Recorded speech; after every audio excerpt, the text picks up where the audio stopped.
مردوں کے معاشرے میں مردوں سے ہی بچنے کے لیے عورت کے ساتھ ایک مرد کا ہونا بہت ضروری ہے۔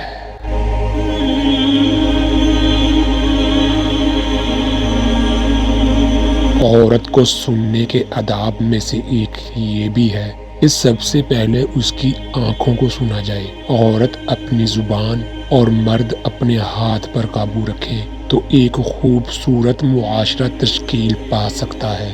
محبت کرے اور نکاح نہ کرے اور مجبوری کا بہانہ بنا کر چھوڑ جائے، چاہے وہ مرد ہو یا عورت، یقین مانے وہ انسان دنیا کا سب سے گھٹیا انسان ہے۔ بنت حوا کبھی بھی کسی انسان کے الفاظ سے متاثر ہو کے اس کے لیے اپنے دل کے دروازے نہ کھولنا۔ ہو سکتا ہے اس کے الفاظ صرف الفاظ ہوں اور تم خود کو کسی اذیت میں مبتلا کر لو۔